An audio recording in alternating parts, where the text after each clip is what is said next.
जय हिंद दोस्तों, मैं जितेंद्र कुमार आप सभी का आपके अपने YouTube चैनल एसपी मंत्रा क्लासेस पर अभिनंदन करता हूं। दोस्तों आज एक बहुत ही शानदार सेशन लेकर आया हूं जो हमारा आपके बीच का एक अद्भुत ही क्लास होने वाला है।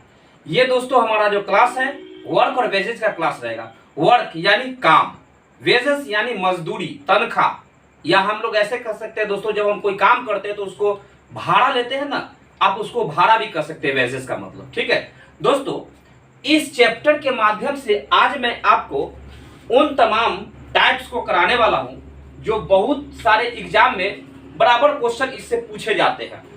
मैं दोस्तों इस वीडियो में आपको ये बात कहूंगा।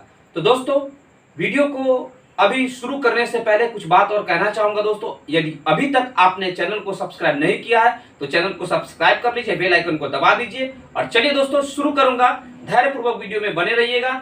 चलिए आज बहुत ही मजा आने वाला है क्योंकि हमारा एक शानदार सा क्लास स्टार्ट होगा।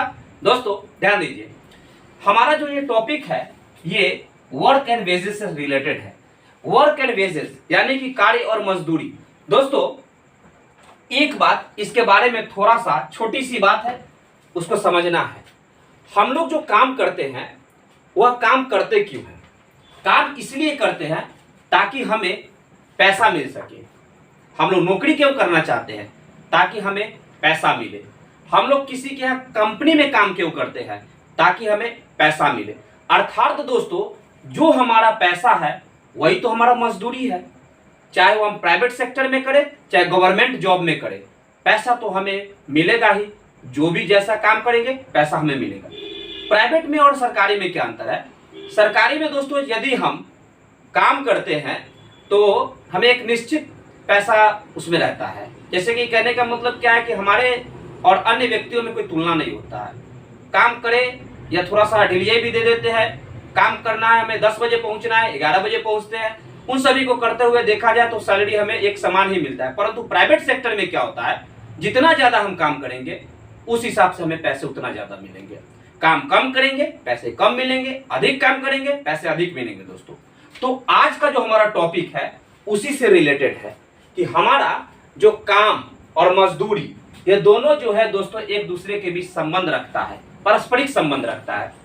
यानी कि हमें काम जिस प्रकार से जितना करेंगे मजदूरी हम उसके हकदार उतना ही होंगे।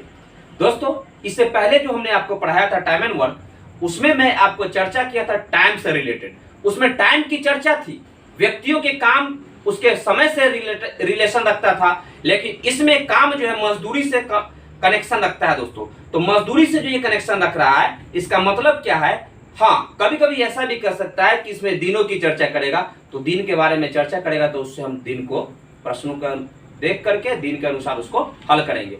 लेकिन ज्यादातर दोस्तों इस प्रश्न में आपको काम और मजदूरी से बातों को चर्चाएं रखेगी। तो दोस्तों चलिए देखते हैं कैसे और क्या क्या होता है। इतना बात को आप ध्यान दीजिएगा, हमेशा माइंड में रखिएगा कि जो हम काम करते हैं मजदूरी के हम उतना हकदार होते हैं। जितना अधिक काम करेंगे मजदूरी हमें उतना अधिक मिलेगी, जितना कम काम करेंगे मजदूरी हमें कम मिलेगी। तो दोस्तों प्रश्न को देखिए, आपको अच्छी तरह से समझाऊंगा। दोस्तों आप वीडियो में इत्मीनान के साथ और धैर्यपूर्वक बने रहिएगा, भागिएगा नहीं। दोस्तों आज आपको ये नया चैप्टर है, मैं ईश्वर के नाम लेकर के शुरू करता हूं और आप भी अपने इष्ट देवता को याद कीजिए। और चलिए सेशन को आज शानदार बनाते हैं। तो दोस्तों P की दक्षता Q से 25% कम है। ये रहा P और Q। एक बात बताइए, P की दक्षता Q से 25% कम है। अगर ये 100 काम करता है, दोस्तों दक्षता मतलब काम करने की कैपेसिटी, अगर दोस्तों इसको हम 100 काम मान लेते हैं कि ये करता है तो इसकी दक्षता 25% कम करता है। इसका मतलब ये 75 काम करता है। दोस्तों इस बात से सहमत है? अब ध्यान दीजिए, तो उनके पारिश्रमिक को किस अनुपात में बांटा जाएगा? एक बात बताइए, काम किया कितना, इससे 25% कम किया। ये 100 करता है तो 25% कम। तो दोस्तों इन दोनों के बीच में हमें रेशियो का अनुपात क्या होगा? इन दोनों में अगर हम 25 कॉमन ले लें तो 25 या 75, 25 चौका 100। दोस्तों यही तो हमारा काम का अनुपात होगा और यही काम का अनुपात हमें उसके पारिश्रमिक दे यानी पारिश्रमिक पैसे, पारिश्रमिक भत्ता को दर्शाएगा। क्यों, कैसे, इस बात को समझिए। हमने अभी आपको बोला था काम जितना करेंगे पैसा हमको उसी अनुपात में उतना ही मिलेगा। तो हमने जितना काम किया उसी अनुपात में हमें पारिश्रमिक पैसा मिला। नोट कीजिए इसको, ठीक है। चलिए दोस्तों, अब रहा सवाल नंबर 2, ध्यान दीजिएगा। दूसरा सवाल क्या कहता है दोस्तों, आप इसे नोट कर लीजिए। देखिए दोस्तों, यहां ध्यान दीजिए, ए, बी तथा सी ने मिलकर 1800 रुपए मूल्य के एक कार्य पूरा किया, है ना। तीनों मिलकर दोस्तों, ए, बी और सी मिलकर के, दोस्तों ध्यान दीजिएगा, तीनों मिलकर के 1800 मूल्य का काम पूरा किया। अब ध्यान देना है क्या, एक कार्य को पूरा किया। ए ने 6 दिन और 6 दिन, बी ने 4 दिन और सी ने 9 दिन कार्य किया। यानी उनकी दैनिक की मजदूरी 5:6:4 के अनुपात में हो तो ए की कितनी धनराशि प्राप्त होगी। दोस्तों ध्यान दीजिएगा, इन दोनों के बीच, ये तीनों के बीच में मजदूरी का रेशियो क्या दिया हुआ है, सो पकड़िए पहले दोस्तों। अब ध्यान दीजिएगा, यहां पर ये ए है और ये बी है और ये सी है। ध्यान दीजिएगा, इन दोनों के बीच में दैनिक मजदूरी, ध्यान दीजिएगा, दैनिक मजदूरी, समझ रहे हैं दोस्तों। आपको अच्छी तरह से सिखाऊंगा दोस्तों, ये मेरा वादा है आपसे, इसलिए आप वीडियो में बने रहिएगा। लाइक तब कीजिएगा दोस्तों जब आपका दिल कहे, और याद है दोस्तों, मैं हमेशा से कहता हूं, मुझे आप पर पूरी विश्वास है कि इस वीडियो को आप लाइक भी कीजिएगा, शेयर कीजिएगा, कमेंट कीजिएगा और सब्सक्राइब सारे दोस्तों को भी कहिएगा दोस्तों, क्योंकि मुझे ईश्वर पे भरोसा है, आप पे भरोसा है दोस्तों, और आपको मैं अच्छी तरह से पढ़ा रहा हूं, ये मुझे पूर्णतः विश्वास है। ध्यान दीजिए दोस्तों, कहता क्या है, ए, बी, सी के मजदूरी का रेशियो दिया हुआ है 5:6:4 के अनुपात में दिया हुआ है। तो दोस्तों ध्यान दीजिएगा, ये यहां पर मजदूरी का रेशियो दिया हुआ है, तो हम जानते हैं कि जितना काम करेगा उतना पैसा मिलेगा। आप समझ रहे हैं बात को। अब एक चीज ध्यान से यहां पर नोट कीजिए, ए ने 6 दिन काम किया, ए जो है 5 काम करता है, बी जो है, दोस्तों ध्यान दीजिएगा, जितना काम करेगा उतना मजदूरी मिलेगा ना हो, तो ए ने 5 काम किया तो 5 के अनुपात में मजदूरी मिला, बी ने 6 काम किया और सी ने 4 काम किया। बात को समझ रहे। लेकिन ए ने 6 दिन काम किया, बी ने 4 दिन काम किया। अगर ये 6 दिन करता है दोस्तों तो 6 से गुना करेंगे, यानी कि 6×5 30 काम करेगा 6 दिन में। एक दिन में 5 काम करेगा तो 6 दिन में 30 काम करेगा। ध्यान दीजिएगा दोस्तों, अब ये कितना काम करेगा, कहता है बी जो है 4 दिन में और सी 9 दिन में। बी 4 दिन में और सी है जो 9 दिन में काम करेगा। बी अगर 4 दिन में करेगा तो 6×4 24 काम करेगा, जबकि सी अगर 9 दिन में काम करेगा, ये क्या कहता है, 9 दिन में काम को पूरा करता है, तो काम कितना करेगा, 9×4 36 काम करेगा। दोस्तों इस बात से सहमत है, इस बात को समझ रहे हैं दोस्तों। ए जो है 6 दिन में और बी जो 4 दिन में इतना दिन तक कार्य किया, ठीक है। ये 6 दिन 4 दिन 9 दिन काम किया, एक दिन में 5 काम तो 6 दिन में 30 काम, 6 काम तो 4 दिन में 24 काम, 4 काम एक दिन में तो 9 दिन में 36 काम किया। अब बात को समझिएगा दोस्तों, हमें कहता क्या है कि ए को कितनी धनराशि प्राप्त होगी, जितना काम करेगा उतना पैसा मिलेगा। इस बात को आप समझ रहे हैं। तो एक बात बताइए, तीनों मिलकर के जो काम किया वही तो उसको पैसा मिलेगा, और पैसा मिल कितना रहा है तीनों के काम का, 1800 मिल रहा है। तो दोस्तों पहले इसका रेशियो निकाल लीजिए। इन तीनों में अगर 6 कॉमन ले लेंगे तो 6×5 30, 6×4 24, 6×1 36, ये तो कट जाएगा दोस्तों, ठीक है।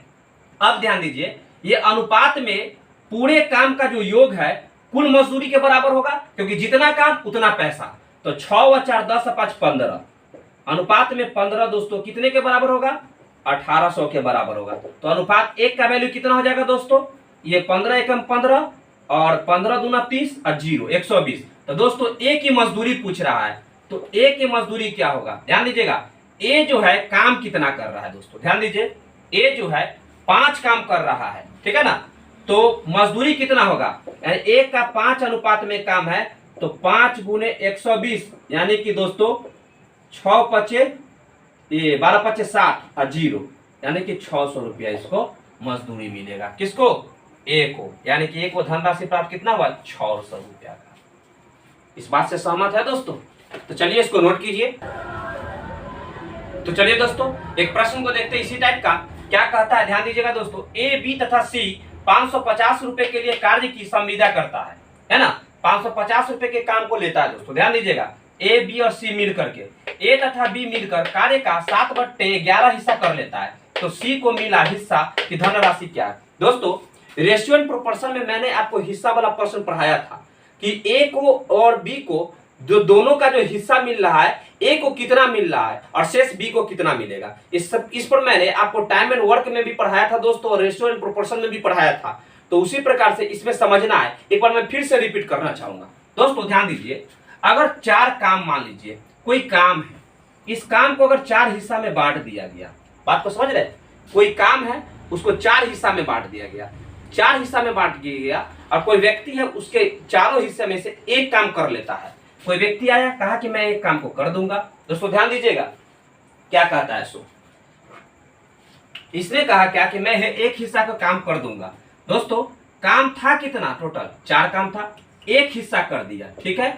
था कितना, 4 काम था। इसका मतलब है दोस्तों ये जो 4 जो है ये टोटल को दर्शाता है। इस बात से सहमत है? यानी कि 4 काम है, समझ रहे हैं, उसमें से एक हिस्सा किया जा रहा है। इसका मतलब है दोस्तों कि एक हिस्सा को कोई कर रहा है, कुल 4 में एक हिस्सा कर रहा है, तो बचेगा कितना दोस्तों, यहां ध्यान दीजिए। एक हिस्सा तो हो गया, 1 2 3 हिस्सा बचेगा। तो ये 3 हिस्सा जो बच रहा है दोस्तों, यह जो है कितना में बच रहा है, तो 4 में ही ना बच रहा है, 4 में 3 हिस्सा बच रहा है, यही हो गया दोस्तों क्या, शेष हिस्सा। इस बात से सहमत है दोस्तों? इंक थोड़ा सा नहीं उग रहा है, चलिए ध्यान दीजिए। अब ध्यान दीजिएगा दोस्तों, तो टोटल 4 में एक हिस्सा किया तो शेष बचा कितना, 3/4। इसको आप ऐसे भी कर सकते हैं दोस्तों, ध्यान दीजिएगा। 4 में से गया तो 3, अब बचा कितना में बचा, जब एक हिस्सा कर दिया तो 4 में से गया तो 3 हिस्सा बचेगा, कुल कितना में, तो 4 में, 3/4। दोस्तों हमारा जो सवाल है इसी से रिलेटेड है, तो हम इसे धैर्यपूर्वक और इत्मीनान के साथ सीखेंगे दोस्तों। मैं दोस्तों आपको अपना भाई होने के नाते दोस्तों, मैं ये बात कहना चाहूंगा कि आपको इतना अच्छा से मैं पढ़ाऊंगा, इतना अच्छा से सिखाऊंगा, ताकि आपको बेसिक चीज जो है अच्छी तरह से कंप्लीटली समझ में आ जाए। और अच्छा से जब आप सीख जाइएगा ना, तो आप सारे सवालों को, भारी भारी प्रश्नों को आप खुद बना सकते हैं मेरे दोस्त। याद रखिएगा इस चीज को। आप जो भी आप मुझे मान लीजिए, भाई मानिए, मित्र मानिए, दोस्त मानिए, कुछ भी मानिए, लेकिन मैं एक ही उसूल मानता हूं, आपको सिखाना, और सिखा के रहूंगा दोस्तों। तो ध्यान दीजिएगा क्या कहता है दोस्तों, ए बी सी और 550 के लिए कार्य की संविदा लेता है। ध्यान दीजिए, ए और बी मिलकर, है ना, ए और बी मिलकर, है ना, कार्य का 7/11 हिस्सा कर लेता है। 7/11 हिस्सा कर लेता है। 7/11 हिस्सा का मतलब क्या है, ये टोटल काम रहा होगा, जिसमें से 7 हिस्सा कर लिया। किसने किया, ए और बी मिलकर किया। बचा कितना, 11 में से 7 गया तो 4 बचा, 4 हिस्सा बचा। किसके लिए बचा, बात को समझना है दोस्तों। टोटल था इतना, किसके लिए था, तो तीनों को मिला करके काम था। 11 काम था, लेकिन ये दोनों बेचारा आ गया, कहा कि हम कर लेंगे 7 काम, तो बच गया काम किसके, सी के लिए। कितना बचा, 4 काम बचा। 11 में से 7 गया तो 4 काम बचा। कितना में बचा, 11 में बचा। इस बात से सहमत है दोस्तों, समझते हैं? तो ध्यान दीजिएगा यहाँ पर क्या कहता है। जब ये सी का 4/11 हिस्सा बच गया, कुल 11 में 4 हिस्सा बच गया, 4 काम करने के लिए बच गया, तो दोस्तों ध्यान दीजिए, तीनों को मिला करके मजदूरी कितना तय किया जाता है, 550 रुपया। यानी कि टोटल में तीनों के द्वारा, यानी टोटल के द्वारा 550 मजदूरी मिलता है। यानी कि टोटल 11 में कितना मिला, 550। तो सी का हिस्सा पूछा, तो सी कितना काम करता है, 4 हिस्सा। यानी कि 11 काम में 550 रुपया, तो 4 काम में कितना मिलेगा, 550 बट्टा में 11 गुने 4। ये किसके लिए है, तो सी के लिए है दोस्तों। ये हो जाएगा 11 × 5 = 55, 50 बार में ये हो जाएगा दोस्तों 5 × 20, यानी कि 200 रुपया इनका क्या होगा, हिस्सा होगा। ऑप्शन नंबर डी हमारा आंसर हो जाएगा दोस्तों। इस बात को समझ रहे हैं? चलिए नोट कीजिए इसको दोस्तों अच्छी तरह से इसे समझते हुए चलना है। नहीं समझे तो फिर से समझ लीजिए। ए और बी मिलकर के टोटल काम 11 था, उसमें से 7 हिस्सा करता है। इसका मतलब है 7/11 हिस्सा कर लिया। टोटल मतलब तीनों दोस्त मिला करके 11 काम करता है, जिसमें से 2 दोस्त कर लिया। बचा शेष सी का, तो सी का बचा कितना, 4 काम। कितना में, तो 11 में बचा। अब कहता है कि 11 का वैल्यू 550 है, क्योंकि जितना काम करेगा उतना पैसा मिलेगा। टोटल काम किया तो इतना रुपया का चर्चा होगा। तो सी के 4 काम का कितना होगा, 550/11 गुने 4, 200 रुपया हो जाएगा दोस्तों। यह हमारा आंसर हो जाएगा। तो दोस्तों आज की क्लास की इतना ही रखूंगा, और इस टाइप को मैंने आपको पढ़ा दिया। टाइप 1 हमारा खत्म हो चुका है, और हम लोग कल मिलेंगे एक नए टाइप के साथ। और दोस्तों आपको मैं फिर से कहना चाहूंगा कि अभी के हालात और समय को देखते हुए खुद को घर पर रखना है, माता पिता की सेवा करना है और अपने आप को सुरक्षित रखते हुए परिवार के सुरक्षित रखने की पूरी तरह से जिम्मेदारी उठाना है। आयुर्वेद को अपनाना है और हमेशा किसी भी चीज के और किसी भी व्यक्ति के बहकावे में नहीं आना है और हमें ज्यादा से ज्यादा हो सके दोस्तों तो खुद को सुरक्षित रहने का हमेशा मार्ग को अपनाते चलना है। खुश रहिए, मोटिवेट रहिए, आगे बढ़ते रहिए, प्रयास करते रहिए, सफलता को प्राप्त करना है दोस्तों, इसको आप कभी खोइए मत। तो मिलते हैं नेक्स्ट वीडियो में, तब तक के लिए जय हिंद।